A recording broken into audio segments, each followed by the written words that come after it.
नकन के जाडे घुमायो अखिन के जाडे घुमायो साह निकरी वियो जिस्म पूरो जाम थी वेंदो जिते आहे उते बीजी वेंदो हाणे मुंहिंजो महबूब जेको आहे उहो हिन काइनात जो साह आहे सुभान अल्लाह आलमीन जो मुंहिंजो महबूब साह आहे जॾहिं मुंहिंजो महबूब अल्लाह जे हज़ूर मां हिन ज़मीन खां हिन काइनात खां मथे उसरी वियो त काइनात जिथे जो हुई उते जो बीजी वई सुभान अल्लाह सिस्टम उते बीजी वियो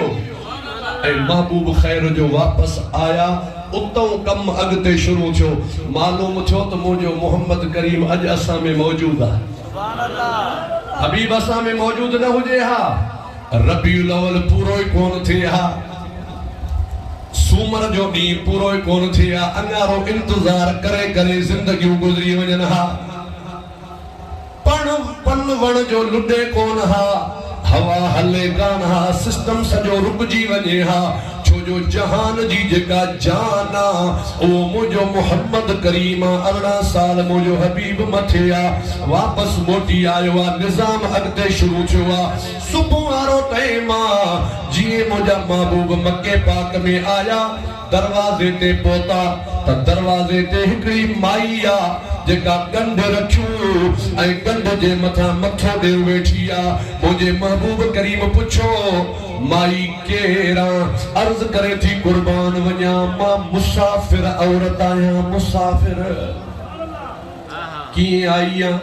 हिते छो वेठी आहियां इन जे करे वेठी आहियां मके पाक में हिकिड़े यहूदी जी मां नौकरियाणी आहियां ॿ ॾींहं जी मां हुन खां मोकल वरिती हुई घर वई हुयसि उते वयमि मूंखे बुखार अची वियो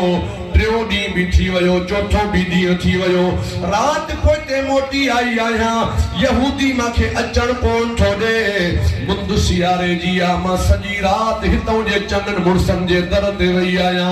यहूदी खे मुंहिंजी भारत कयो मुंहिंजी सिफारिश कयो केर बि मुंहिंजी सिफारिश कोन थो करे आख़िर में हिकिड़ो माण्हू मिलियो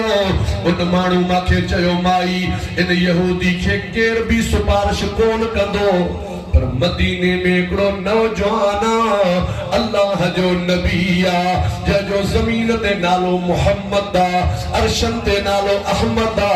जे उन हबीब वटि वेंदे इहो दुनिया में ग़रीबनि जी सिफारिश कंदो ऐं आख़िरत में गुनहगारनि खे छॾाईंदो रसूलुल्लाह जे दर खां सवा चाड़ो कोन थींदो इन दर ते वञ